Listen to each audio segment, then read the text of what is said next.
It's called something called Furries. If you don't know what furries are, it's where school children dress up as animals, cats or dogs, during the school day. They meow and they bark, and they interact with their school, with the teachers and that in this fashion. And now schools are wanting to put litter boxes in the schools for these children to use. Well, hey, it's Rob, and I thought I would pop on here today for a second to discuss the real reason why we need litter boxes in schools. This ridiculous rumor was spread around a few months ago, and it's kind of risen to the surface again recently in the last few days. If you don't know what it is, it's basically people claiming that, I would assume, middle school and probably high school students who identify as either cats or dogs, or we'll even hear later snakes, which I never heard before, are walking around in schools. They would call themselves furries, which is a real thing, and people do dress up as cats or dogs, you know, adults, maybe college students, and go to parties dressed up as these characters, or maybe they go to conventions like Dragon Con and the one we have here and walk around, and it may have some validity to it that people actually do identify as these animals and try to live like them or whatever. But could you imagine in high school someone with a full cat suit with a face, you know, covering and everything, just sitting in classroom, their tail is hitting, you know, the person behind them or whatever? Lawmakers saying they're concerned about furries in public schools. Do charter schools allow the furries to come as a furry into class, which is children identifying as cats or dogs? No, ma'am. Representative Littleton was not alone in this concern. Unfortunately, I'm hearing this in my rural districts where maybe schools are not fully disclosing that they are allowing children who identify as snakes, cats, whatever. They're providing litter boxes. So I thank you, Representative Littleton, for addressing that growing crisis. But experts in furry culture say they've seen no evidence to back that claim. Obviously, this would not be permitted in a public school. You couldn't wear any costume around during the day unless maybe it's Halloween or whatever. I mean, if you want to dress up as a skeleton or whatever, it's not like you could just sit in the class and you'd have a skeleton sitting in the other row.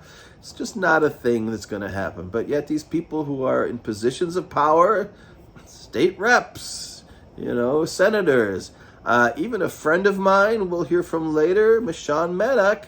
Well, she was a friend of mine. I don't know what she is now, because she's the chairperson of the Michigan Republican Party, and she's out spreading this nonsense as well, that these furries, these kids that identify as cats or dogs, you know, need to use litter boxes during the day, and that schools are providing the litter boxes for them in the school bathrooms. I heard that at least one of our schools in our town has in one of the unisex bathrooms, a litter box for the kids that identify as cats. Where it was discussed by a parent without proof, then shared on Facebook by a chairwoman of the Michigan Republican Party, referring to furries, a small group of people who are interested in and may dress up as animals with human-like features. The false story snaking its way across the country. They think they're a cat.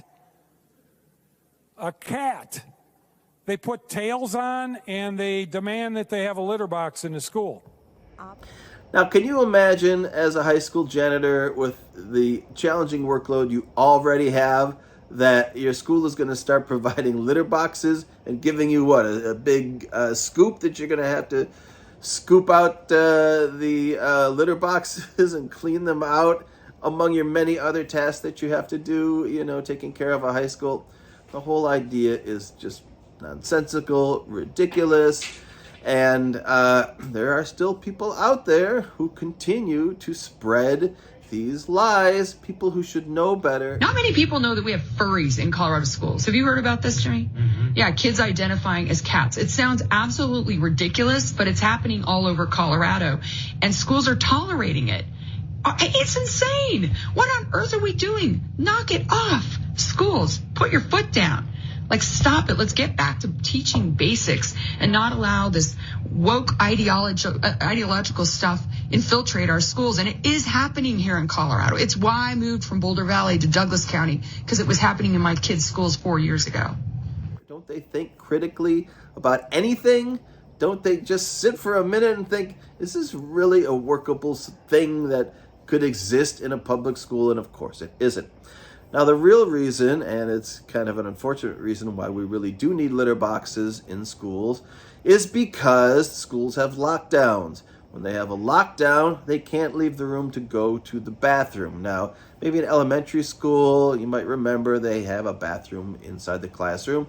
I was an elementary school teacher, and one year I taught in a trailer, and we had a bathroom in the classroom, which I hated. I didn't want to deal with the bathroom and kids being in the bathroom in the same room that I'm teaching in. It happened, of course, but yeah, it was not something that was all that pleasant. So can you imagine when they have these school lockdowns and kids are stuck for 4 or 5 hours in the classroom hiding, behind the doors with the doors papered over or whatever, and they have to use the restroom. Now what do? They can't leave.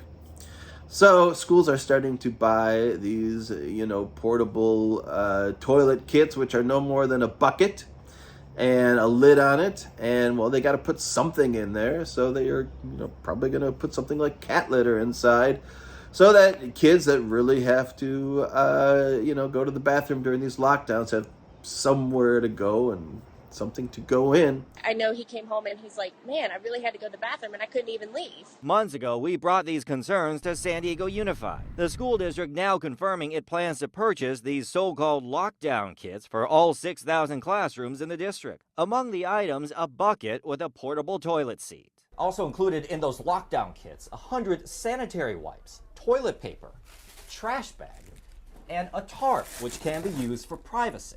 Also in the kit, gloves, duct tape, and cat litter. And that's really what's happening, but, these rumors that kids are walking around the halls dressed up as snakes, and do snakes even use a litter box? I don't know, but, so anyway, just, while you're out there in the world, just experiencing all the wonderful things we have to experience, just use your brain for a second, whether you're a Democrat or a Republican or who cares, and just think, could this be really happening in our world? Is this really a thing that might be going on? And of course, in this case, it absolutely is not, and people need to get a life.